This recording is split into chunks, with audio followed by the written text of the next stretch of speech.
Oh, that was bad timing. I wanted to catch that on air. Yeah, I was setting you up for it, but you couldn't catch it because I'm too quick for you. What is up, everybody? Welcome back to another episode of the Designated Players Podcast. It's been a minute. Last time we uploaded was almost about 2 weeks ago on this, by the time you're listening to this, if I can open this calendar. But no, Yes, but that doesn't mean we haven't been active. correct. If you guys were there, you would have seen our live stream. But you Very, very weren't. fun. I don't think anybody was there. I don't think anybody was either, but Except for that's Noah. Noah popped in for 1 second to say hi and then never said anything else. top guy, top guy. So yeah, we By the time you hear this will be 3 weeks because Connor refuses to record ever. Um, I was busy on vacation. yeah, vacations are for recording and recording only. You know that. But it's playoff time. Decision day was yesterday. Not as fun as last year. Oh, nothing could top last year. Last year was insane, but um, we'll go through the matchups real quick at the beginning of the episode, tell you who's playing who. We'll give our predictions on how the entire playoffs will shape out. Spoiler alert, one of us will be completely right. The other one will be Connor. Funny. And then we will go from there. You'll follow along and we'll do a whole bunch of watching along. I'm really excited because Red Bull will kick off their game at 12 o'clock on a Saturday when Alfred University plays their game at 4 o'clock on a Saturday. So I'll get to watch the Red Bull game and then go straight to the game. Very, very excited. Very exciting. But before we do any of that, of course, Connor, it's Scarf of the Week, and we have to show which team we're trying to be fans of this week because evidently that's why we do this, according to all of our friends on FC Cincinnati Twitter. Come at me. Well, I can tell You guys are getting very, very close to Minnesota territory, by the way. settle down, settle down. It's Watch okay. yourself. It's okay. I will fight you for views. Relax. It's okay. All right. We could cover this more when we go into our standings review. But I have brought out a brand new scarf this week, and I can tell you it is a team that I am a fan of week in and week out. And that's because it's Chelsea. Ew. Oh, God, you Euro snob. That's exactly what you did this, and you're wearing a Spain shirt. And I'm wearing a Spain shirt. All right. Solo podcast. You are cut. We're done. I'm not doing this. I could tell you Garbage. I could tell you this scarf. My girlfriend got it. She was just in London recently. So this is straight from the UK. That's actually pretty cool. Yeah, it's a really nice scarf. It really is. It's cool. But you called her your girlfriend. I thought we were in agreement about Oh, the ring? the Well, listen, the fans don't need to know about that. That's a secret. Not yet. Shh. Not yet. But they'll all be celebrating with us. As Red Bull are back into the playoffs and hosting for the first time since 2018, I brought back an oldie but a goodie. The very first Red Bull scarf I ever had is back out. I have a few other ones, but it's playoff time. You can't mess around with anything when it comes to the playoffs. So we'll just jump right into it. Well, let's go break down the matchups of the first round and give our initial thoughts on how decision day went for anybody who missed our live stream, which you shouldn't have. But Philadelphia gets the first round bye, where Montreal, the second seed, will play Orlando after getting in on a penalty kick in the 85th minute. Absolute Crazy. scenes. NYCFC in third will host Miami at City Field. How optimistic it is for them that they still get to play in a baseball stadium. Did you see that tweet I sent? Yeah. I mean, they got to be at home, right? Yeah. And Red Bull at 4 will take on FC Cincinnati at 5. I shouldn't be this excited because you guys are on my bad list, but always hype for a good bit of FCC. Over in the West, LAFC Supporter Shield champions for the second time in 3 years. 4 years? 3 years? 4 years. They take the first seed and the bye into the conference semis. Austin finishing in second against Real Salt Lake. Dallas in third, taking on the Loons. So enemies of the pods on both sides of the bracket this week. Very exciting. You can guess how I predicted those. And Galaxy will take on Nashville for a chance to replay El Tráfico in the playoffs yet again. Decision day, not that much fun though. Orlando was probably the biggest kind of woe at the end, but the West was pretty much sealed outside of positions. Real Salt Lake snuck in while Portland snuck out. Minnesota beat Vancouver as they were supposed to. Not as much fun. Any thoughts? Yeah, no, I kind of agree with you. I mean, certainly not compared to last year. I mean, how are you going to top that? Bicycle kick to send your team to the playoffs? Oh my god! And That then was they pretty and they went wild. on a run too. I know. That's why you can't count them out this year either. I You never know, know. but But yeah, I would say pretty quiet decision day, honestly. And I think I wonder how that's going to shape things up for the playoffs here. I mean, maybe RSL kind of like rode that adrenaline rush from just squeaking in and was able to make a bit of a run. I wonder if this year, now that it was a bit, I can't even say it was a bit more comfortable. They made it in again on the last day. I mean, RSL really likes to give their fans a bunch of heart attacks. that they do. That they do. Um, yeah. So really, the best game of the week, best game of the week was Cincinnati DC, Oh, it was a which was a great lot of game. fun. They showed that they are an attacking force. Um, NYC barely scrapes by Atlanta, even though we needed Atlanta to do some work, and they didn't. Thank you. You're welcome. Chicago and New England trade goals at the very end of the game to go 1-1. Montreal easily handles Miami to keep their second place locked in. Red Bull beat Charlotte 2-0 relatively comfortably. Charlotte had a few good chances, but for the most part at home, Red Bull did the job. Orlando, we just mentioned, snuck by Columbus in the 85th minute with a penalty. Philadelphia wipes the floor with Toronto. Toronto have a massive rebuild of that back line ahead of them. Uh, Goodness me, they are in need of some help. Austin and Colorado 1-1. Dallas sneaks by Kansas City 2-1. LA Galaxy beats Houston 3-1. Nashville takes down Supporter Shield champions LAFC 1-0. As mentioned, Minnesota handles Vancouver. Real Salt Lake beats Portland. And Seattle and San Jose tie 2-2. I think what was really less fun about this was there were only like four teams in each conference that were still fighting for it. It wasn't like last year where there were seven teams and everything mattered. And, everything was pretty much decided, which is a lot less. Yeah, that's true. It was definitely like, I mean, in the East, it was really only three teams, and even then, it would have taken a lot to knock out like FCC. So Right. yeah, it was pretty set in stone going into the last day. Whereas last year, I feel like both conferences had like at a minimum five teams fighting for the playoffs on the last day. Ooh, hold on. I'm here on MLS.com and it says New York City will play Miami Monday at Red Bull Arena. So they won't be taking it to City Field. They'll be playing on the actual pitch In front of nobody. in front of nobody. Exactly.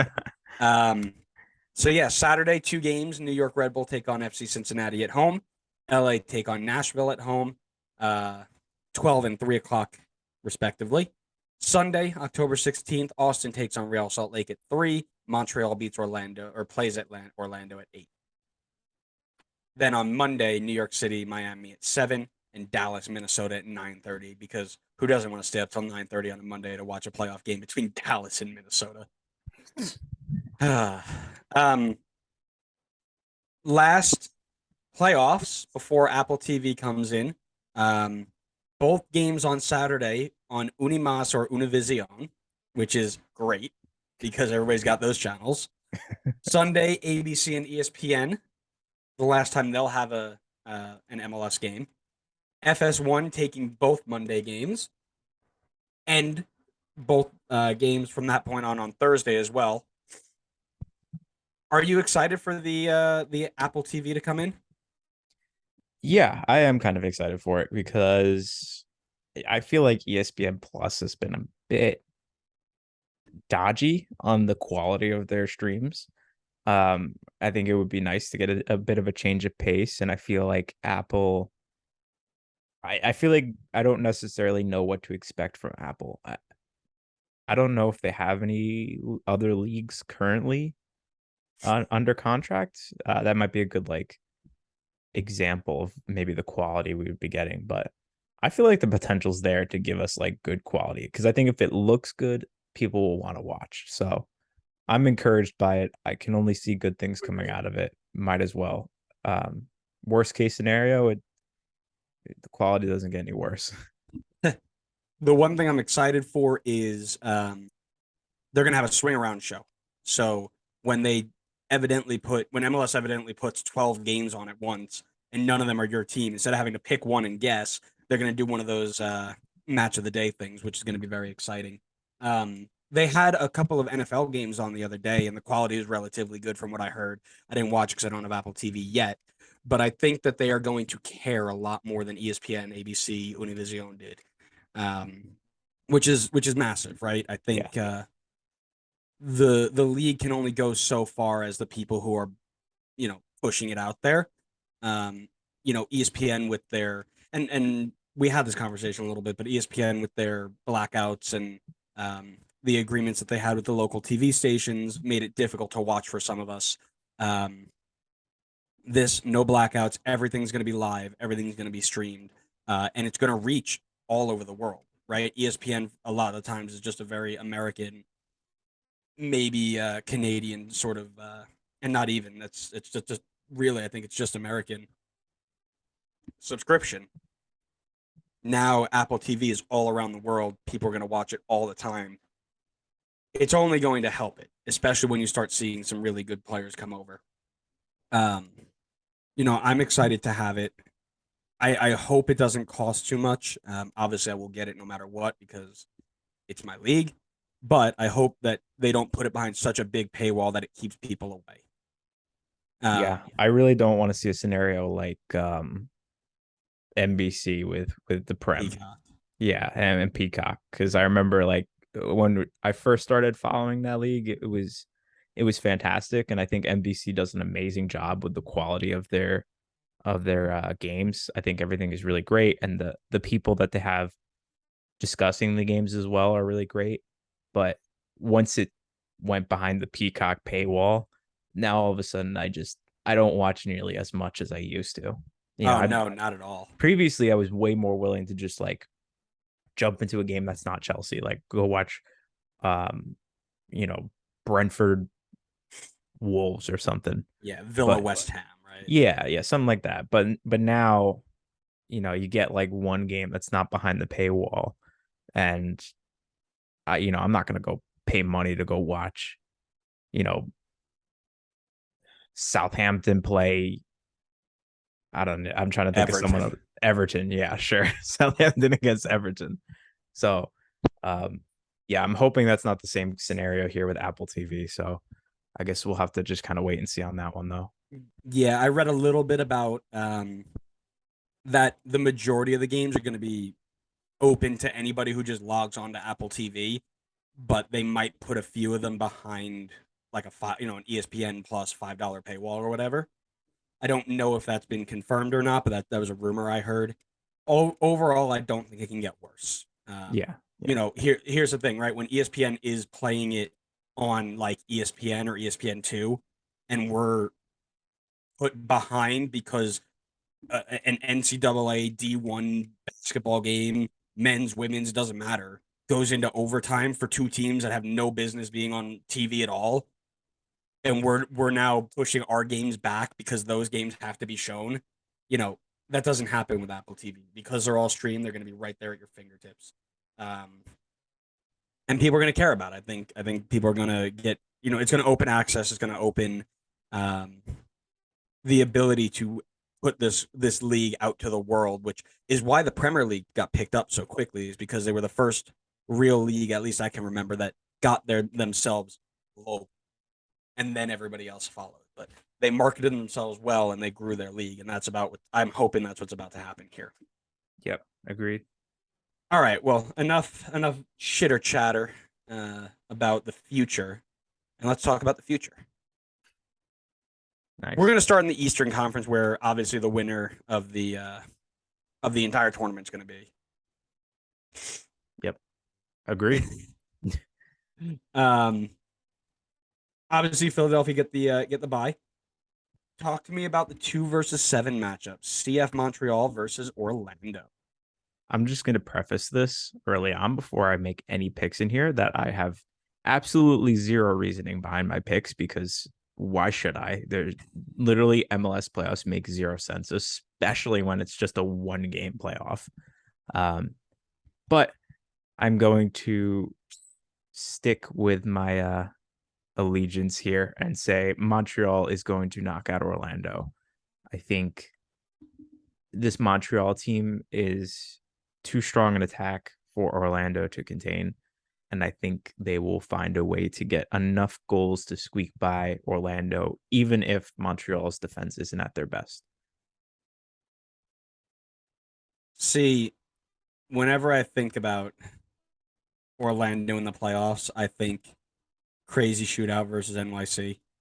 I think a wild, wild ride uh, all the way into um, the game against New England, and they haven't been great in the playoffs. But part of me just really, really wants to put them through I because why not? Like you mentioned, it's just random. It doesn't matter. It's just vibes. It's No just vibes. thoughts, only vibes. That You don't is got to that is explain it. You could be fine with any pick out of all the playoff teams, and there's a reasonable chance it could happen. I don't have enough upsets. That's the thing. You don't. You should have more because there will be a lot. Correct, and that's why I'm getting upset here. Um, but Follow your heart. I have to agree with you here. After just barely sneaking into that spot on a penalty over the Crew, Montreal are undefeated in their last six, and for a long time we're still in the conversation for um, supporter shield. You really can't bet against them, can you? You Yeah. could make an argument for it. I think you could. Um, I don't know. I don't think Montreal's defense is necessarily the strongest, and in a one-off game, all it could take is a couple mistakes, and Orlando just needs to capitalize when they get those mistakes, and it's game over. So, In the last 15 games, they've lost once. how many have they won though? One, two, three, four, five, six, seven, eight, nine, 10, 11.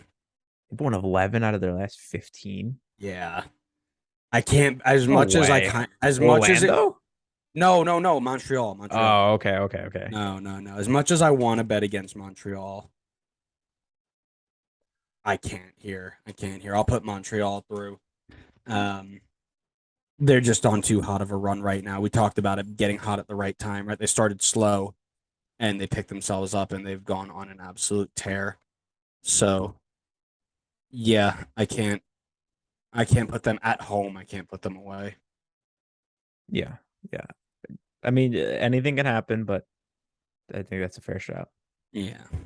All right, let's move up to the 3v6 game. Yep. New York City versus Miami. We've talked about it a little bit. New York City are just simply not the same team as they were with Tati and with Ronnie Dyla. In their last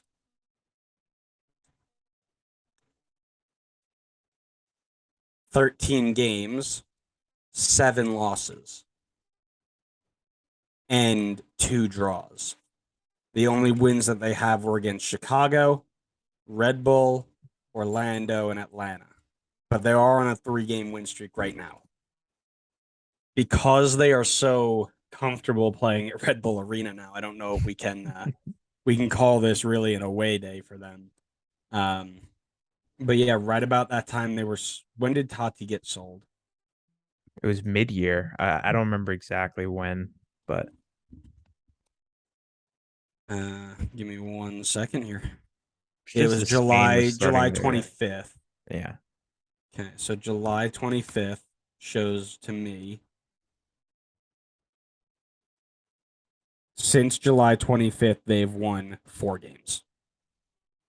Do you know how out of how many? 1, 2, 3, 4, 5, 6, 7, 8, 9, 10, 11, 12, 13. Yeah, not strong, not the strongest. Right. They are on a bit of a run right now, but I think I'm about to do something crazy here. I think I'm going to do it. Whoa, wacky.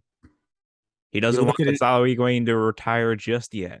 So you look at an Inter Miami team that is, they lost their last game against Montreal, sure, but 4 wins in the last 5 games, 7 wins in their last 9 or 10 rather, excuse me, against New York City, Toronto, uh,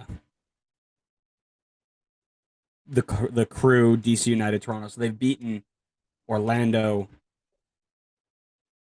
They've beaten lesser teams.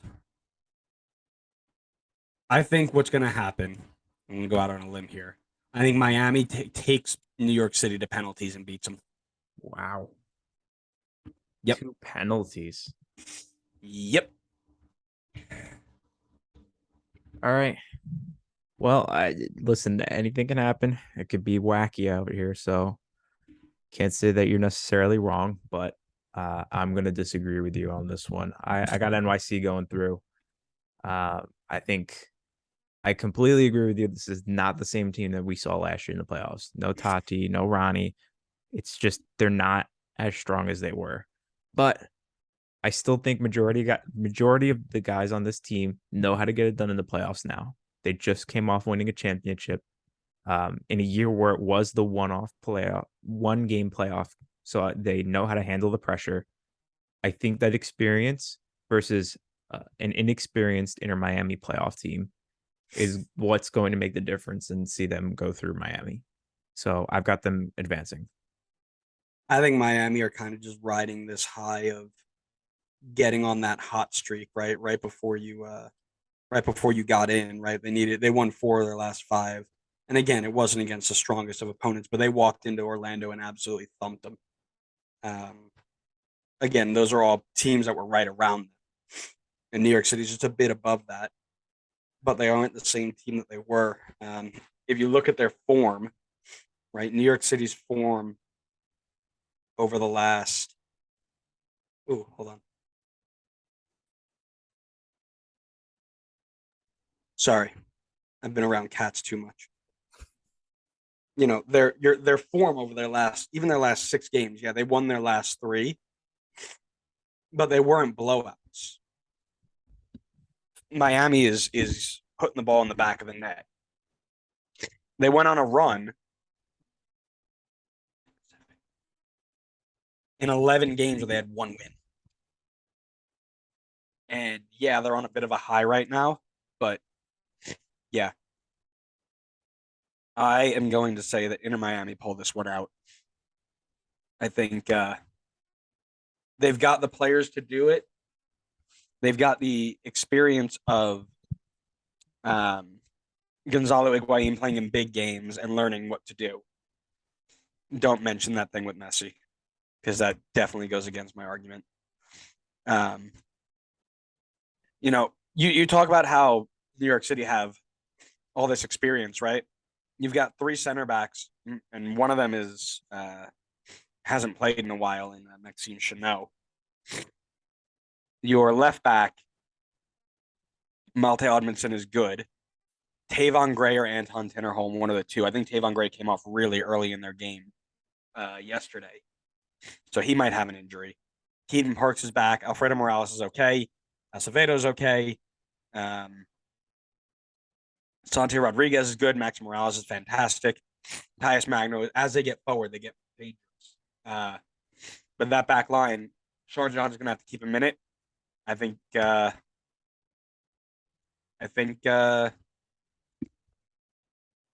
Higuain and company can handle that.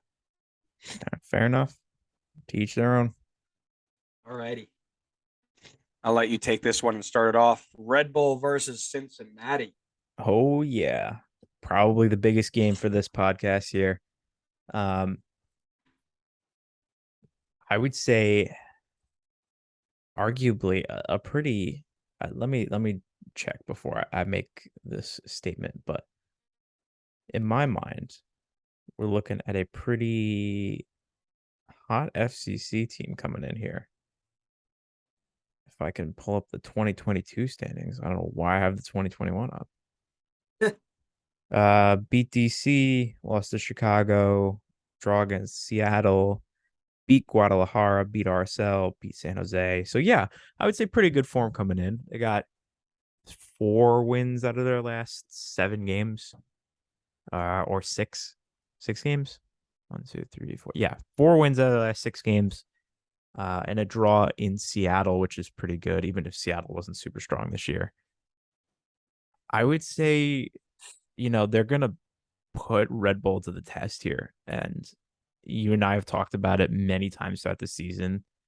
Red Bull just have not been convincing enough that I think a streaking FCC team can't come in and knock them out. And that's what I have as my prediction. I think FCC comes in, rides the hot wave that they're on. Their trio of attackers, Vasquez, Brenner, and Lucci, I think find a way to get this done, despite the fact that Red Bull have had a very strong defense this year. I think the attack finds a way. FCC's defense holds up enough to stop Red Bull. And I think FCC find a way through. I have no idea in any ounce of my being how this Red Bull team is fourth. I don't know how we have a home game. I don't understand it. It just doesn't make sense to me.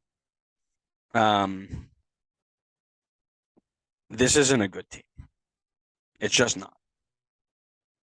You look at some of the games that we have lost, and again, I kind of only can speak out of experience because I watched the game, right?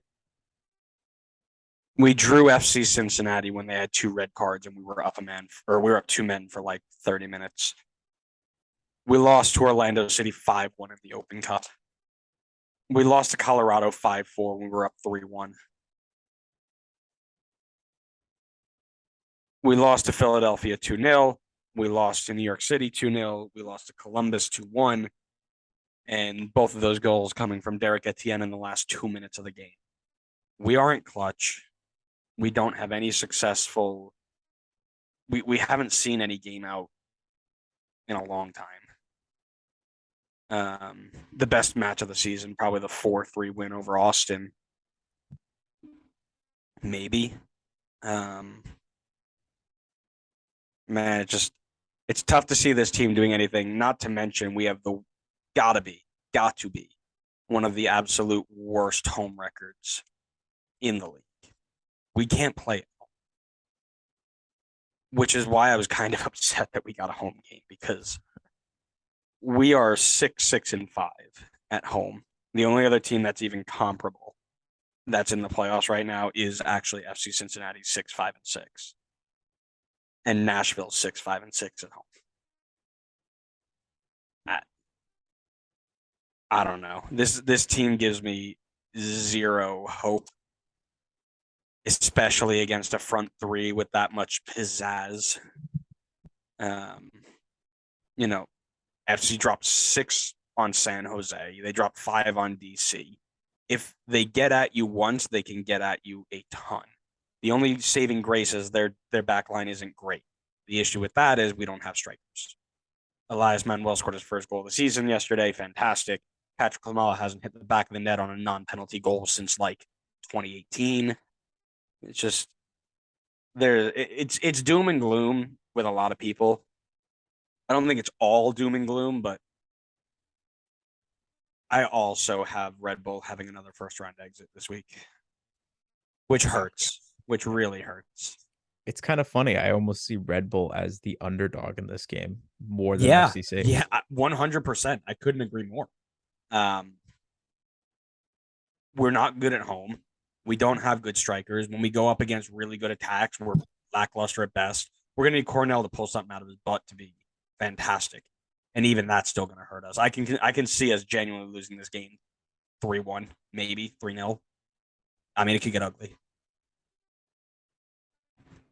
Yeah, I don't know if I'd see it getting ugly. I think you guys will find at least a goal or two. It's just a matter of like, I think you find a way to go through if Cornell has an amazing game, but otherwise, I think FCC gets through. Yeah, I mean, like I said, I don't disagree. I think FCC is a very good team. And again, it hurts me even more to say because, gosh, I hate these guys. But they've been on a great run. Right? I think you might have mentioned it, but 3, 6, 9, 12, last 13 games, one loss. That's 13, 14, 15, 16, 17, 18, 19, 20. Last 20 games, two losses. Now, granted, they've only had 1, 2, 3, 4, 5, 6 wins.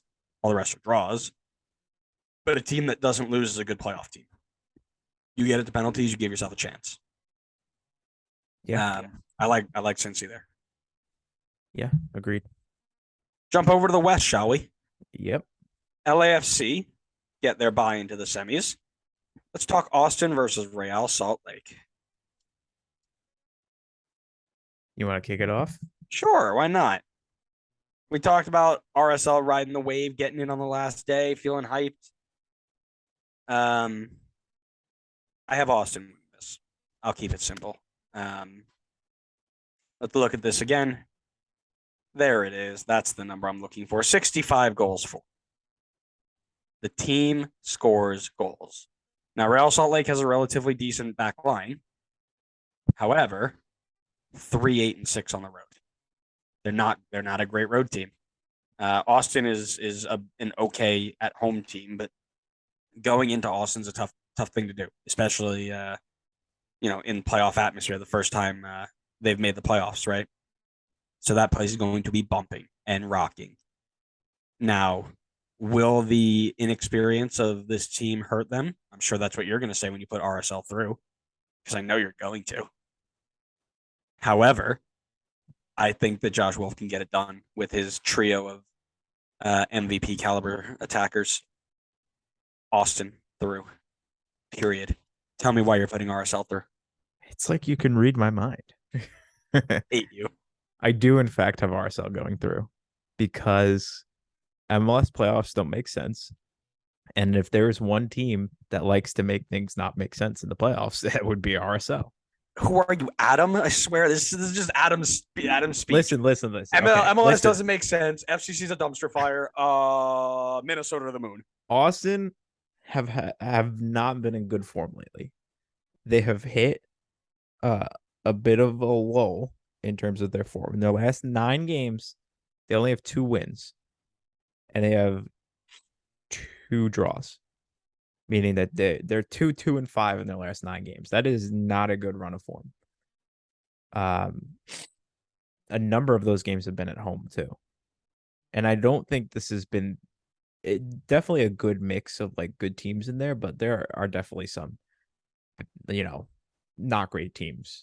Portland, not a playoff team, they lost. Seattle, not a playoff team, they lost.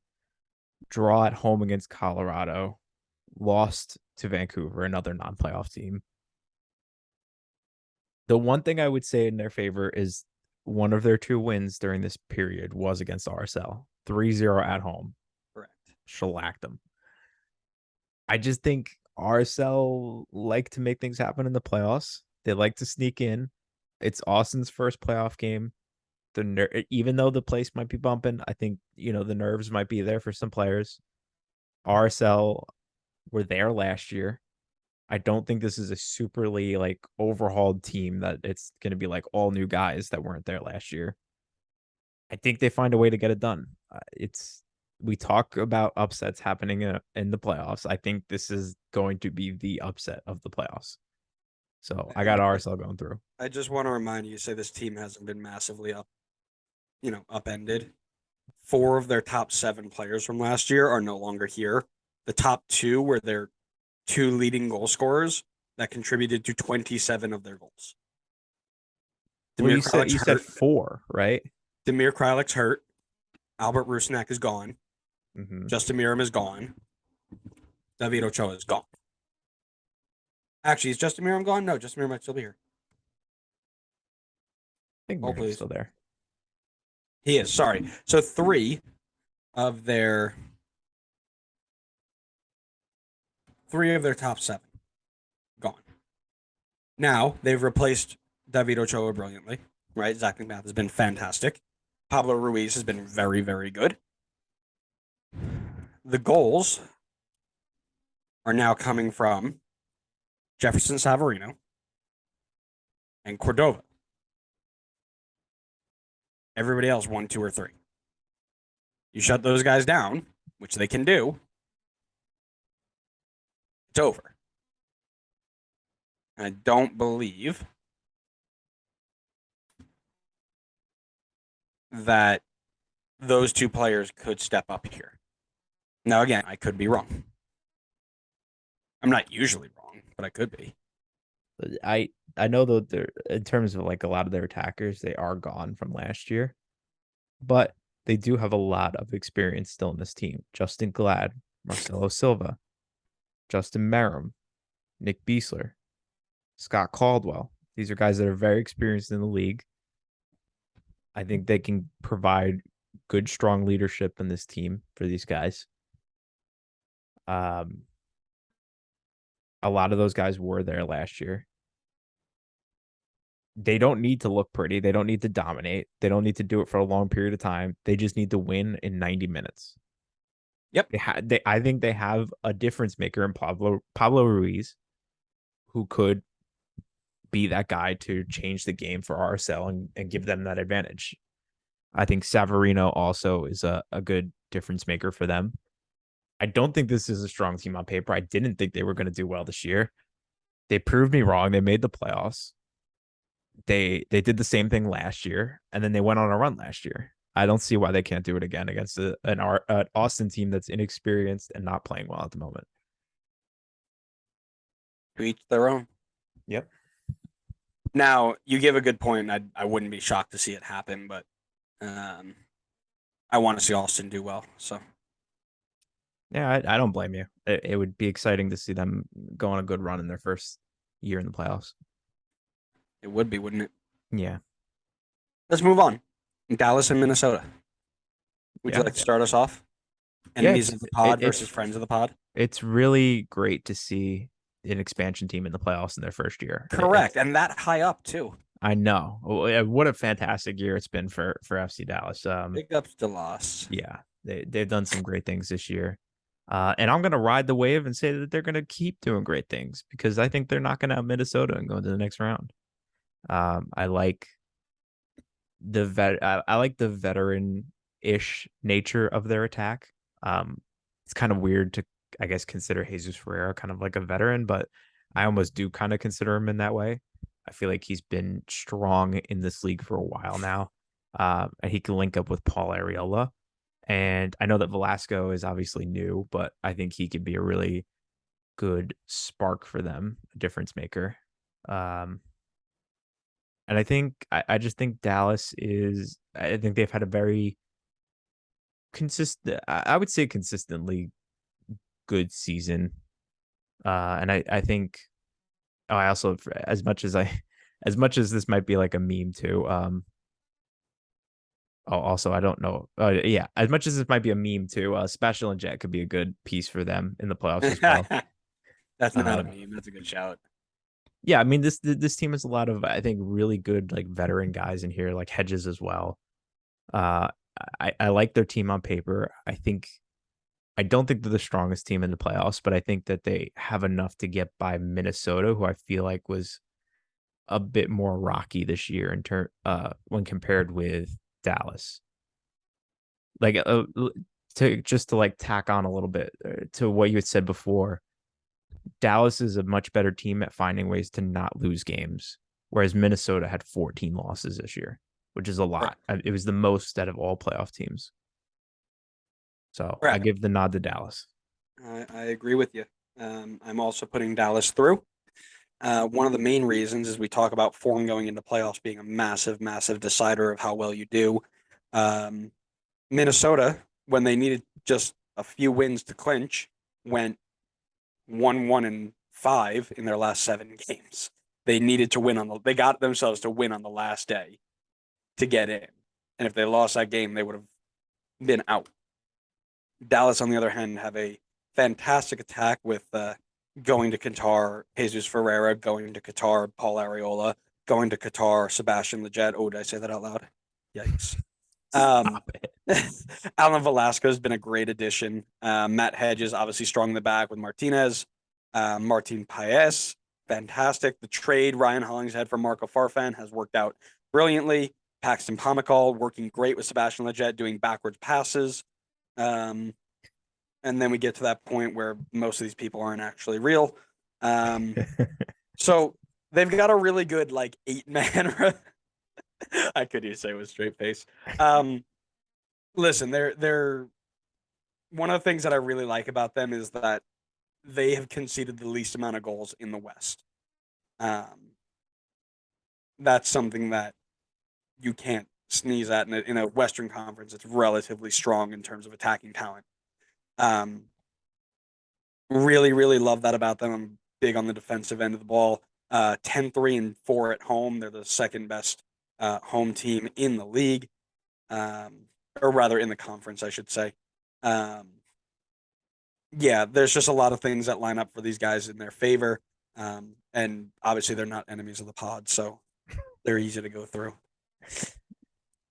Fair enough. LA Galaxy take on Nashville at home in the 4-5 matchup in the West. This is a tough one. LA, 50 points, 58 goals for, 51 goals against, 8 wins at home, 6 versus Nashville, 50 points, 52 goals for, 41 against, and 7 away wins. We had very, very high hopes for Nashville this year. And they honestly they didn't really let it down. They've conceded the third least amount of goals in the conference and are right up there with some of the least conceding teams in the East as well. They just didn't get it going as they went forward. And that is the reason that I have LA going through. Chicharito finds a way to win in big games. Jovanovic off the bench is going to go back and win big games. Hopefully, Douglas Costa can step up and do a job. But there are players on that LA Galaxy team that just know how to win. Not to mention the additions of Ricky Puig and Gaston Brugman. Both those guys have been fantastic since joining the league. We talk about Raheem Edwards and Julian Araujo on either side. Koulibaly in the back with Efren Alvarez off the bench, Marky Delgado, center midfield, Victor Vasquez off the bench. Jonathan Bond is one of my favorite goalkeepers in the league. You know this. Their team on paper, plus the experience of not only the players, but Greg Vanney as well. Greg Vanney knows how to win a playoff game. You go over to Nashville, where Gary Smith takes his side. Again, not a bad side with Hani Mukhtar being the MVP. I'm not going to say an MVP candidate. This man, if he doesn't win MVP, I'm going to go find Daddy Don and talk to him about his decision making. He's really the only guy who gets it done. You got 5 goals from Sapong. You've got 5 goals from Teal. Their next highest goal scorer is Walker Zimmerman and then Dave Romney. So they're 2 center backs. One man doesn't make the playoffs. We've seen that with LA a few years ago. Zlatan did not succeed in the playoffs because he had no help around him. Joe Willis is my boy. Sean Davis is a GOAT. Alex Mouille is even more of a GOAT. Jack Mayer has been doxxed. I mean, you've got a whole bunch of players here, but the biggest issue is it's a one-man team, and the one-man team doesn't get it done in the playoffs. It just doesn't. So Randall Leal has been terrible, by the way. 2 goals, 5 assists all season. Not good enough. I'm here to tell you about a sneaky hot team at the end of this season. And their name is Nashville SC, who in their last 8 games have gotten 5 wins, 2 draws, and 1 loss. Most of those wins were blowout wins, too. 4-0 against Dallas, 3-0 against Vancouver, 4-1 against Colorado, 3-0 against Austin. I think this team is finding that form that we were looking for at the start of the season. I think this is the Nashville that we were looking for, where we said, I don't know how teams are going to break this team down. when I look at them on paper, I look at a team where, at their best, there is not a single team in this league that I think could break them down consistently. I think that back four is super solid, especially with the addition of Shaq Moore. I think that's like putting in the last puzzle piece to that defense. Having Sean Davis and Dax in front of them as well. I just and Joe Wilson goal. I think getting past those seven, if those seven are on their game, is going to be so difficult. So then my attention turns to the attack, right? You got the league MVP on your team, which I mean, he's arguably been MVP for the last 2 seasons. This guy is legit. I agree with you that I don't think he can get it done by himself, but I think that's a long-term view for Nashville in the playoffs. I think in a one-off game, he can get the job done by himself. I think he does. I think they get past Galaxy here. But I will say if Nashville are going to make a long-term run, they need someone else to step up and help out. I think that man is Randall Leal. If he can step up and find that old form that he used to have and help Hani, or it could be CJ Sapong, I think this team is going to be super dangerous in the playoffs. Let me tell you about a sneaky hot team coming into the end of the season, and they're called the LA Galaxy, who in their last 11 games, 5 wins, 5 draws, 1 loss, and those wins were really good, like 5-2 against Vancouver and 4-1 against Colorado and 3-1 against Houston and 3-2 against San Diego. This team wins San big. Diego. Did I say San Diego? San Diego. San Jose. San Jose. Right? And we talked about being a team that knows how to not lose is just as good as being a team that needs to win in the playoffs. So draws against um, teams like RSL, draws against teams like Toronto and SKC. Probably not great considering what they could have been, but it gives them a chance.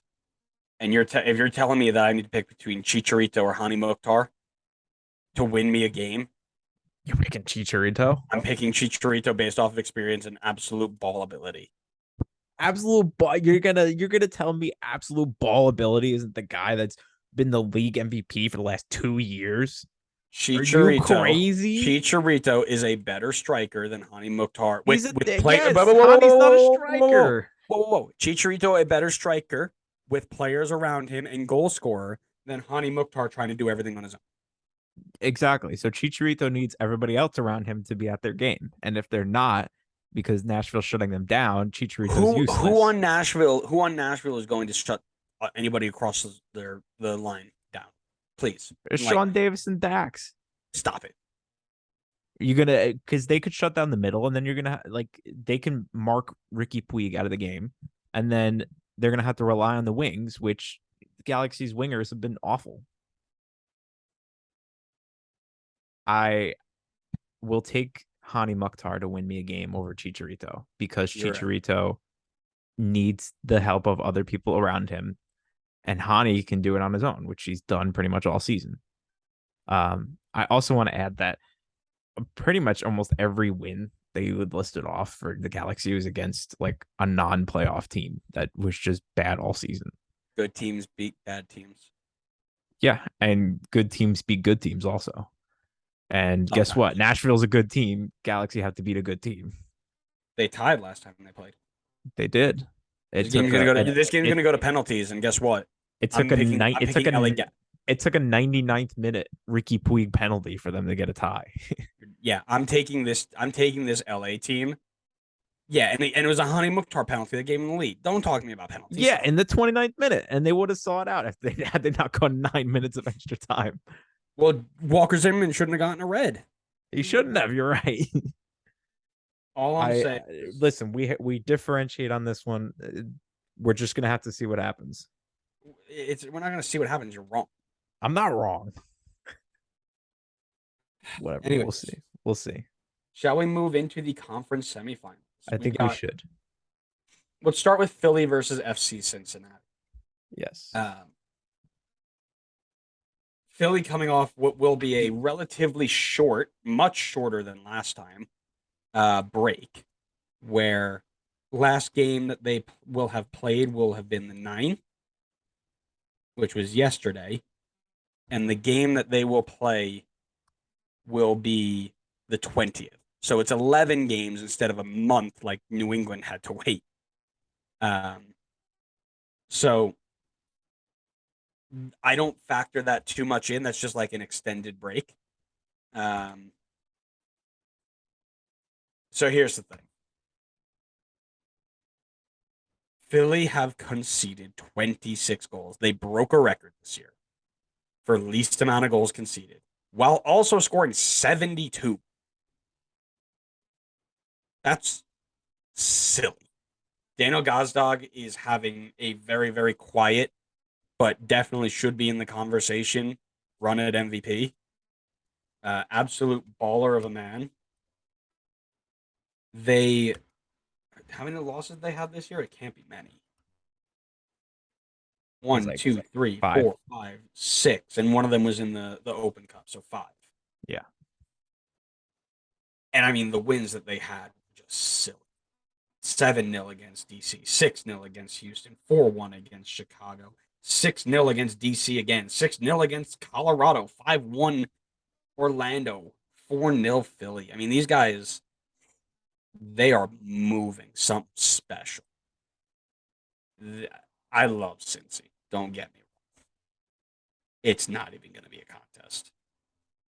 Even though Cincinnati did beat them 3-1 in the last time that they played. Give me Dupe.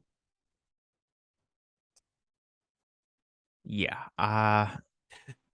Despite the fact that Philadelphia didn't win the Supporter Shield this year, this was the best team in the league. I'm going to say that. I'm going to stick to it. This was the best team in the league. They were better than LAFC. They were better than Montreal, even though Montreal had more wins. I think they were comfortably the best team in the league this year. I want to recall 2019, if you can remember that. I definitely can't, but I have the internet. So Okay. let us. That was the year LAFC set the points record that year. Do you remember how dominant that LAFC team was that year? Yep. Philadelphia had a 2 goal difference compared to that LAFC team. Team that year put up 48 goal difference. This year, Philly 46. That team was almost as the Philly team this year was almost as dominant as the record-setting LAFC team.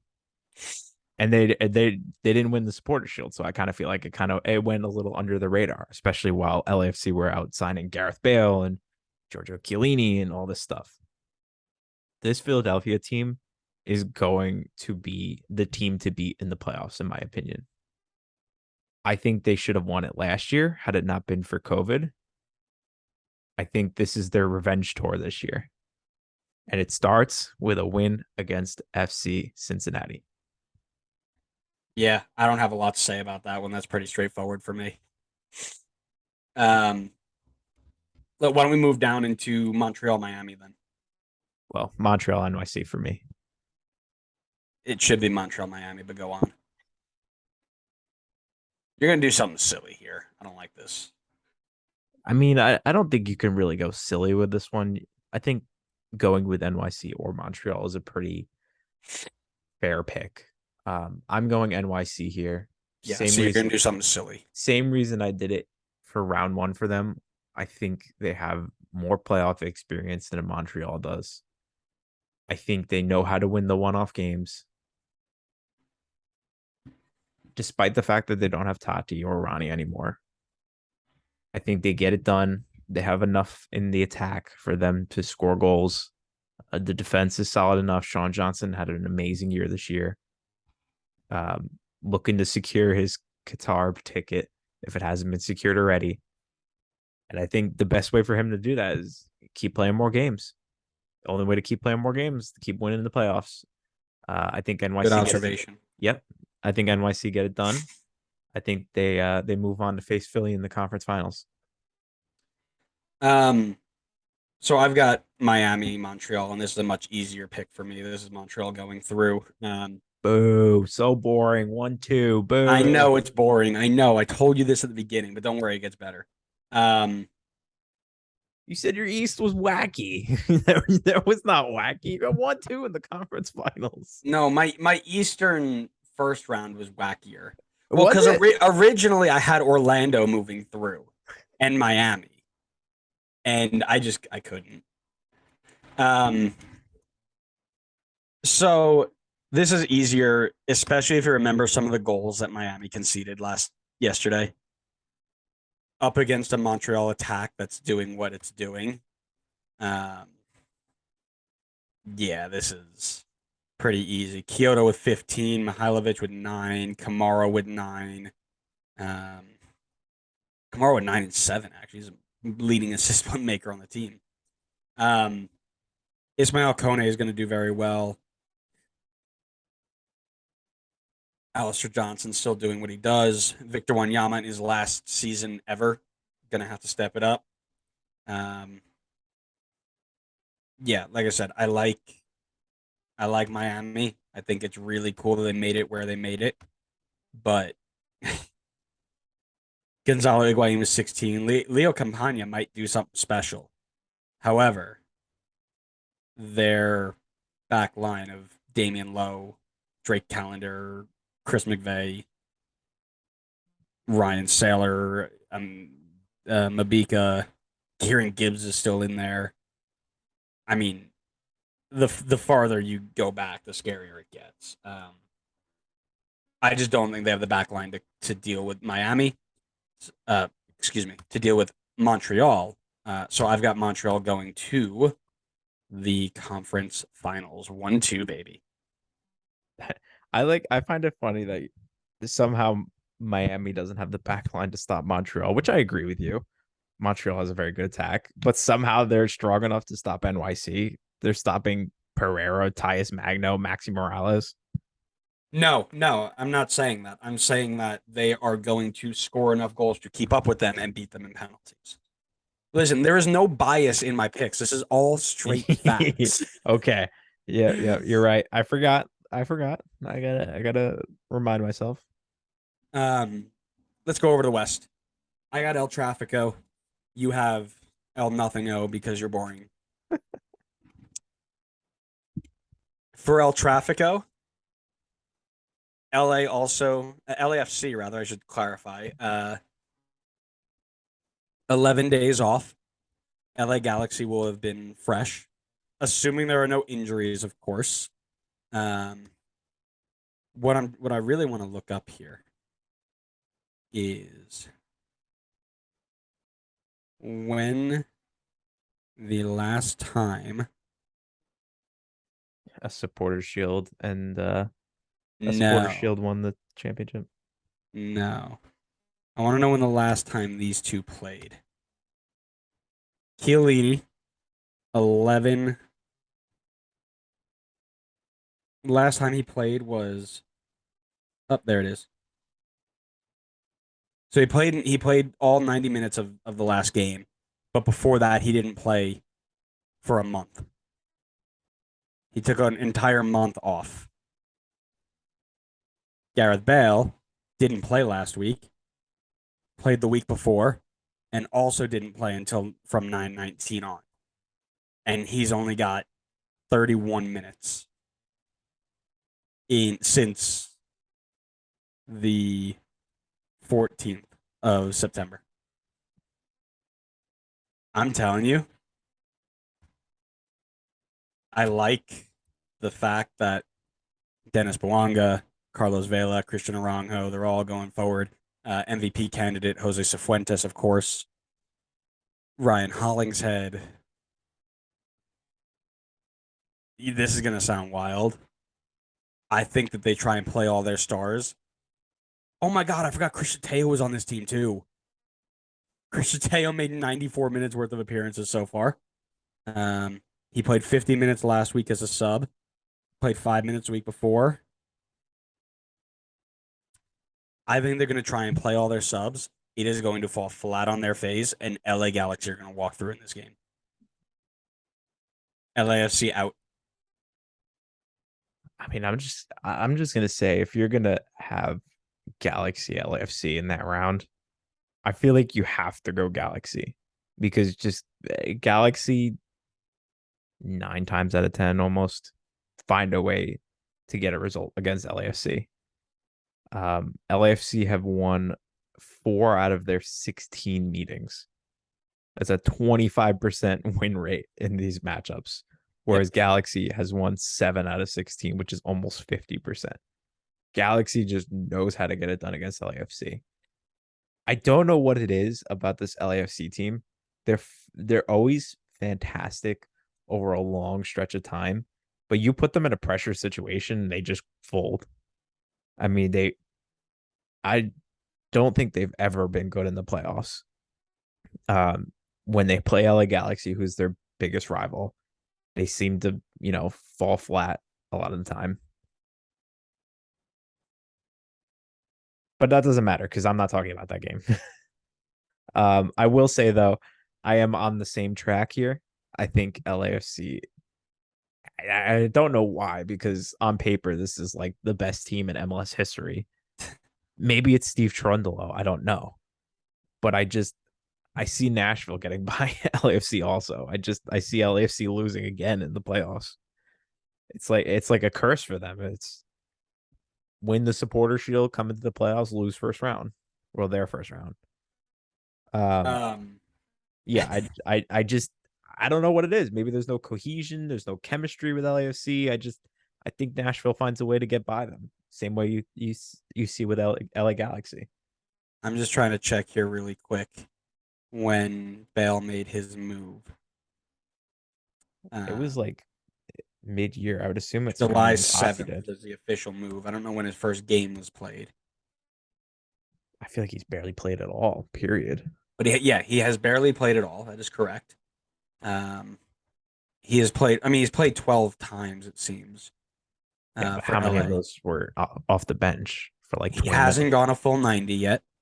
Yeah. He's got 2 goals against Kansas City and RSL, and yeah, he's only gone over 45 minutes twice, and in those games, one, two, three, four, five, six, 7 wins, 4 losses, and a draw.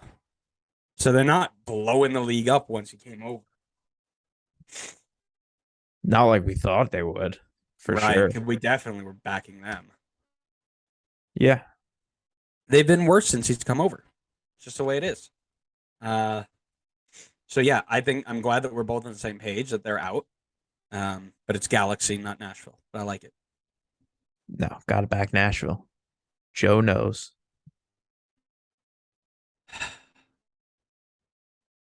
Okay. I changed something up mid sentence there, but let's go Dallas versus Austin, or if you're dumb, Dallas versus RSL. I'm not dumb. All right, let me kick this one off. And I'm going to kick it off with some more craziness. That's right. RSL is going to the conference finals. Yes, you heard it here first, because that's what they did last time, and they're going to do it again here. I like. I don't know why. I just like them as the upset team for this playoff run. I see them somehow beating FC Dallas. I don't understand why. I don't even have like the same thought process as Austin for the most part. I'm strictly going off vibes on this one. Literally, like I I don't know what. really love how you're trying to make friends of the pod with other teams that like we haven't reached out to yet, and this is a really good way to do it. I've always, I think, had a little bit of a soft spot for RSL because I got that really cool scarf, and I I think was just about to say it had as to be well. the scarf. The scarf has Of got. course, it's all Uh, about the scarf. I'm trying to see if I've got an RSL scarf on the wall. I do. I should have brought out the scarf. I I do should have have. an RSL one. Let me see if I can point. See, friends of the pod. Friends of We the need pod, we need more RSL. we need more allies. No, we need more enemies. No, stop trying to make enemies for us. um, so I'm not insane. I've got Dallas versus Austin, and I am going Dallas. I've got Dallas going to the conference final. I love their attack. We talked about Austin being new and maybe not being able to handle the pressure. I think they will get by. I don't think it. By the way, I don't think it'll be pretty against Austin. I think they're going to have to scrape. But I think against RSL, excuse me. Um, but I don't think that they'll be able to do that against Dallas. I think Dallas is too well rounded. They've got a really good core down the middle of their field, and they've got enough pieces on the wings to mix it up a little bit. But I think Dallas can out Austin here, just simply based on experience. You know, you've got the Paul Ariolas of the world, really going to be able to keep this team afloat in big moments, right? Jesus Ferreira doing the same thing, doing what he's been done forever. Matt Hedges leading from the back. Alan Velasco with a breath of fresh air. Jose Martinez, another strong center back option that will provide some leadership. I think Dallas are just a little bit better around the field. I think maybe you can argue that there are a few of Austin attackers who are a bit better. Druisi, of course, is one of them. Fagundes had a good year. Urruti's done well. Alex Ring has been okay, and Brad Stuver, of course. But I think overall, I think Dallas have the better squad here and the better tactics and are just in a little bit of a better spot to do it. All right, so I'm lost. Where are we at with conference final? So Eastern Conference, I've got Philly and NYC. Western Conference, I've got Nashville and RSL. You have a very, very thin line here. If you want to continue doing a podcast, you have a very, very thin line for the decision you're about to make. Listen, all I'm gonna say in support of my conference finals picks, the seeds last year in the conference finals: 4 seed, 2 seed, 4 seed, 7 seed. Literally, it's anything can happen here. I know what you're referencing for the thin line. You will be very happy to know that I'm all aboard the revenge tour here, and without COVID handicapping them this time, Philly's going to beat NYC, and it's going to be relatively easy. You are a very, very lucky man. Big fan of revenge tour, by the way. I think that's a great way to put it. Especially because they get to play NYC again. So if it gets to that point, I don't think it will, but if it does, the last time Philadelphia lost a game, even strength, by the way, was against Dallas. They lost to Charlotte. They got a red card. Was it early? That was such a weird game. 4-0 loss to Charlotte. Yeah. Like and every good team, and Daniel Rios scoring 4. Every good team has one game where it's like, what just happened? Yeah, exactly. And they started their starting 11 too. This wasn't like Daniel Rios scored all 4. Yeah, you didn't hear about this? No. Like if we were still doing that segment on Player of the Week, he would have been number 2 behind Patrick Klamala for getting a shot on goal. No, I think I've got them going up against Montreal, and I think it'll be a very good game. I'm actually really excited to watch that game when it happens. I'm trying to find the last time they met up. Yeah, Union beat them 2-1 early in the season, and they drew 1-1, still relatively early in the season. But yeah, they got them out of the way early. I think the most recent time they played was in April. So a very good matchup this will be. I don't think it's going to be a blowout by any means, but I just can't get away from the fact that Philly just don't concede goals. They just don't do it. Montreal score a ton, but they also concede a ton. We talked about that back line. Philly, I haven't really touched on this too much, but Philly have 3 players over 10 goals and another one at 6. So Carranza, Ure, and Gazdag all with 10 plus goals. Gazdag on 20 plus, 22 to be exact. Ali Bedoya 6-6. Don't know how that happened. Corey Burke 7-4. it's not like Nashville where it's one and done. They've got players who can do it all over the pitch. And really, Jacob Gleesney's no goals this year, so he's due for a bang. So I'm just saying, it's got to come eventually. Yes. Um, Maybe you could come against Red Bull again if they yeah, beat right. You think we're FCC. getting that far? No shot. I mean, you never know. If we get to the conference semis and he knocks me out with another 120th minute banger from 40 yards out, I'm not watching soccer anymore. I'm not doing the podcast. I'm not watching, no, and not even MLS. I'm not watching anything. My TV is going out the window, and I'm not getting a new one. Computer gone. This monitor, I have a second monitor here. It's not even hooked up to anything. Gone. Like out the Please let this window gone. happen. Please let this happen. I can't live another day if that happens. I can't. I just can't. I'm going off the grid. You'll never hear from me again. Every one of our listeners praying. Please. Please let Gleason come out again. Again, I'm going like that is making me angry. Like I know we're not getting that point, but if we do and it happens again, I don't know what I would do. I just don't. Who do you have in the West? So my conference final is Nashville RSL. I think as much as it hurts me to say this, if you tell as me much you're as it putting hurts me RSL to in the say final, this, I'm turning this off. I think RSL's magic runs out here. I think the run is over. As much as I truly hate to say it. I just I don't know how they get past Nashville here.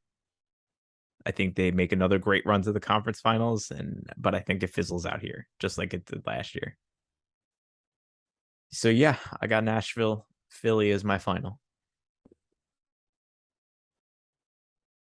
Which I might have honestly said at the start of the season. I would say that's a start of the year. Like you didn't change anything from day one and was like, this is how this is gonna go. It was 1-1, but that's how that was gonna go. All right, so I've got Philly versus the.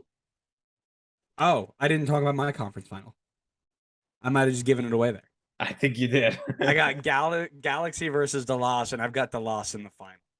Wow. I think I owe them after the slander that I put upon them over the last 2.5 years. Stop trying to make friends.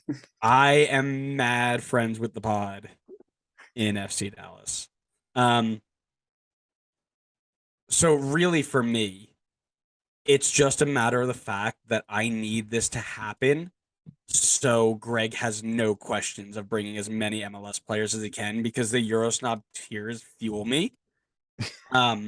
So Jesus Ferreira needs to score a hat trick. Paul Arriola needs to score one. Really, what I need is Sebastian Lletget bicycle kick, and as he's falling to the ground, somebody catches him and just sits him on the plane. Says, "Come with us, please." You know who's catching him? Cool, Matt right? Hedges as he Matt brings him Hedges to the is plane coming with with him. himself. Matt Hedges is getting on the plane too. Paxton Pomykal just following along, like, "I'll come too, guys." Oh yeah, I forgot about Paxton. He can come too. So I like a lot of, again, I've talked about it. I like a lot of what Dallas has done. I like their attacking options are some of the best in the league. Their back line is strong with Martinez, Hedges, Farfan, Quignon as a holding mid if you need to lock it up. Cervania has been in there. Cerrillo has been in there. All these guys are that group that they brought in together and have raised up to this level. You know, I think this team is ready to do something special after a massive overhaul. And I think that over, LA Galaxy, Ricky Puig, Gaston Brugman, Chicharito, Raheem Edwards, they're also very strong, but we talked about those wingers being their downfall in a lot of the games that they played this year. And I think that will come out to bite them here. I think Grandsir, Douglas Costa, Kevin Cabral have all been ridiculously underwhelming as designated player and TAM player signings. I think a lot of them are gone after this year. Two of them, if not all of them. However, at some point you're going to need to break them down, and especially against Dallas, where the center of that team is very, very good. Martinez, Hedges, Leggett, Ferreira as a defensive striker, right? That false nine hold up type of guy. Um, Quignon when he's in there, Cervania when he's in there. You're gonna need to work it outside, and once it gets out there, that's where they fail. So, um, yeah, I've got Dallas here. Wow, what a year for the expansion side there. Tell me about it. I, Talk to I me. have to say before we go into the final, I have to say all those great things you were talking about. FC the loss there. It's exactly why they're going to lose to RSL because that's how MLS works. You're not wrong. You're not wrong. All right, finals. Let's do the finals. What do you? What is your finals? I have Philly against Nashville. All right, that should be relatively easy. Dax goes home with silverware. Apparently, only Dax. Sorry, Sean. He doesn't remember you. All right. As if I was going to stop the revenge tour at the final, Philadelphia goes through and they get the job done. The revenge tour is not done until Philadelphia is home with silverware. I am on board the Philadelphia bandwagon for this playoff run. This is the best team in MLS, and they're going to prove it in the playoffs. Nothing more to add. Mike, drop. That wasn't a mic. Close enough. This mic is too expensive to drop. I agree. I've also got Philadelphia Union taking home the gold. Again, I like Dallas, but I think Philadelphia is just more well-rounded of a team. You've got the best goalkeeper in MLS. Well, second best behind Carlos Cornell. But Andre Blake's a GOAT. Kai Wagner's the best left back in the league. Daniel Gazdag should be in the MVP conversation. Two strikers at over 10 goals each. Jack Elliott and Glesny is locking it down. Harriel being a revelation in the back. And even if you don't, Mbaizo coming off the bench and doing the job. Jose Martinez, next to Leon Flocker, the two best center mids in the league. Jack McGuinn coming on with them is also very, very good. Corey Burke off the bench adding 7 goals. This team is too deep not to be successful. The wingback situation in Dallas is just a little bit lacking for my liking. Tomasi is just not at the level that I would like for somebody to be, competitive there. Marco Farfan is good, but he's more of a defensive guy than going forward. I just think that Philly outmatch them.